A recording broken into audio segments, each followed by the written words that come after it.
Meron ka bang sakit at karamdaman na iniinda na matagal na nasubukan mo ng magpagamot sa iba't ibang manggagamot, lumapit sa iba't ibang pwede makatulong, sa doktor, at kung saan-saan pa, pero hindi pa rin gumagaling? At baka ang sabi pa o maaaring sabi pa ng ilan ay wala nang pag-asa o wala nang gamot. Minsan tinataningan na tayo ng doktor. At ang masakla pa nun, minsan naubos na, di ba? Yung pera, naubos na yung kayamanan. Minsan di na natin alam kung kanino lalapit.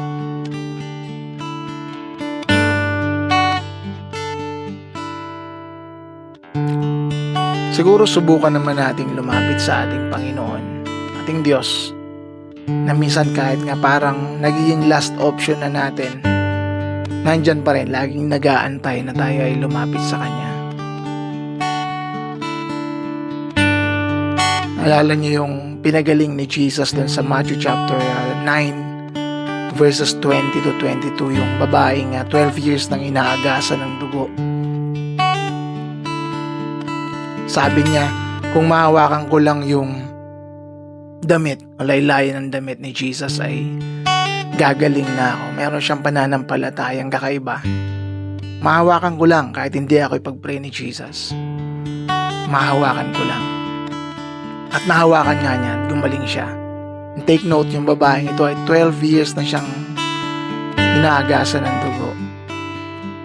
Naubos na yung kayamanan niya, naubos na yung lahat na meron siya kakapagamot at wala na siyang option. Sabi ko nga kanina, minsan kahit nagiging last option na natin sa Lord, nandyan pa rin siya lagi. Hindi niya tayo iiwanan, hindi niya tayo tatalikuran. Lagi siya nandyan, nag-aantay lagi na tayo lumapit lang at tumawag lang sa Kanya. Sabi ni Jesus dun sa babae sa verse 22, nung nahawakan na nung babae yung kanyang laylayan, naramdaman ni Jesus na may lumabas na kapangyarihan sa kanya. Sabi ni Jesus, "Take heart, daughter." Sabi niya sa babae, "Your faith has healed you." And the woman was healed at that moment. Diba? Yung pananampalataya. May isang awit tayo na aawitin. And kung gusto mo, wala ka na talagang option, kung wala ka na talagang malapitang iba, pwede kang sumabay sa akin sa pag-awit ng awiting ito.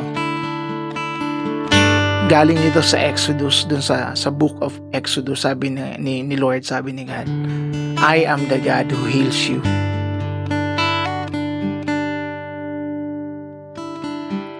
Habang inaawit natin ang awit na to ay you can sing this with faith. Manampalataya ka na gagaling ka. Manampalataya ka na kaya kang pagalingin ng ating Panginoon, na walang imposible sa ating Diyos na buhay. You can sing this song with me. I am the God, sabi ni Lord. I am the God that healeth thee.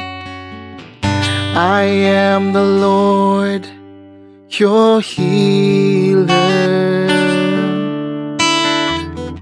I sent my word and healed your disease. I am the Lord, your healer. Once again, I am the God. I am the God that healeth thee. I am the Lord, your healer. I sent my word and healed your disease. I am the Lord, your healer. Awitin natin muli yung awit na to, but this time we will make it personal. Nasabihin natin sa Panginoon, You are the God that healed me. You are the Lord, my healer. We'll sing this song with faith once again.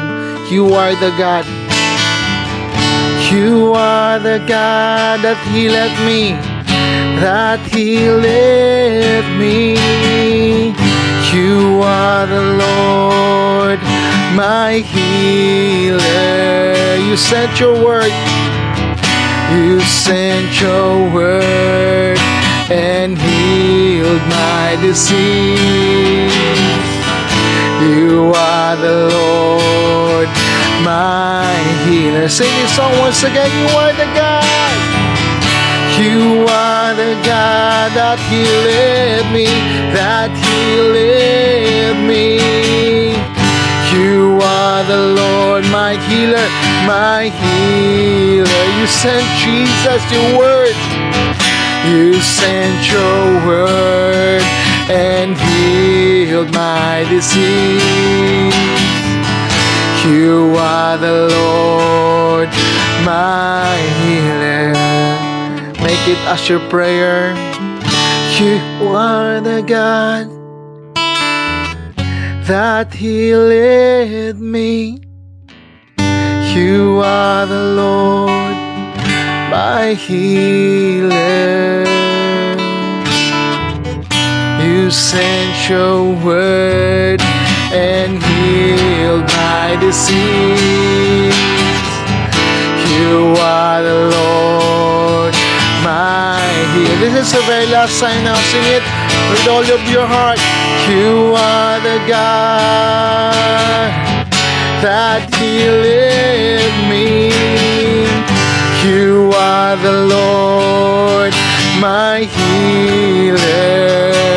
You sent Jesus, your word. You sent your word and healed my disease. You are the Lord, my healer. You are the Lord, my healer. You are the Lord, my healer.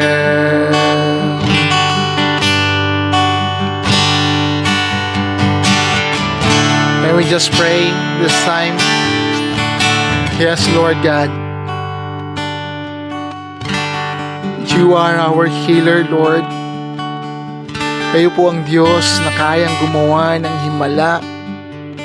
Wala pong imposible sa inyo, Panginoon. And right now, Lord, sino mang nanonood ng video na to, Lord, sino man ang makakapanood ng video na to, ang nanonood right now, Father God, anumang sakit at karamdaman meron ang taong ito, Lord, hindi ko po siya kilala, Panginoon. Hindi ko po siya kilala, but you know him, you know her, Lord. Alam mo po yung sitwasyon niya. Alam mo po yung kalagayan niya. Alam mo po kung gaano na po siya nahihirapan sa kanyang sitwasyon. And right now, Father God, I just pray, Lord, for your healing to be upon him, to be upon her right now, in the mighty name of Jesus.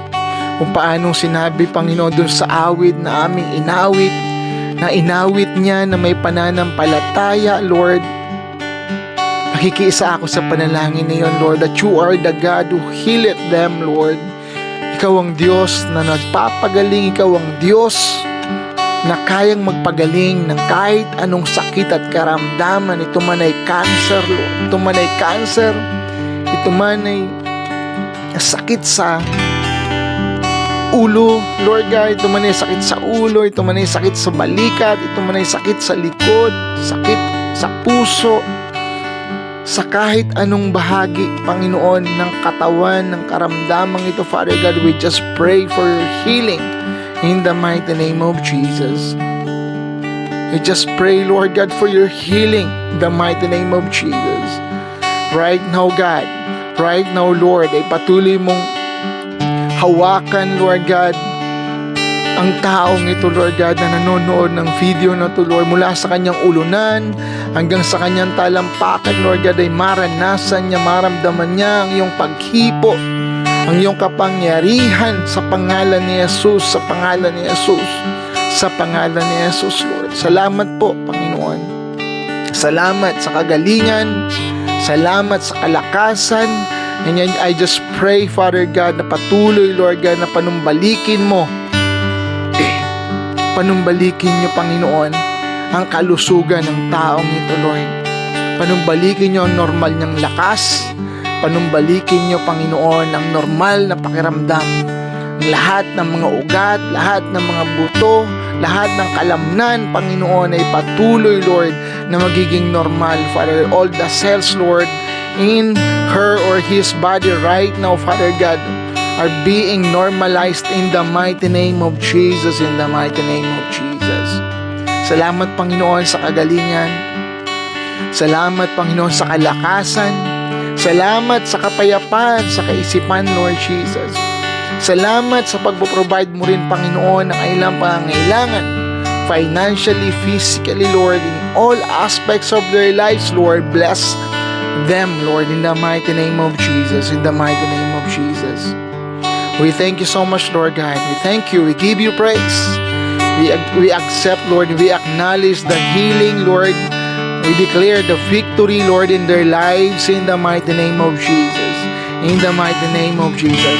We give you glory. We give you honor. This is our prayer in the mighty name of Jesus. Amen and amen.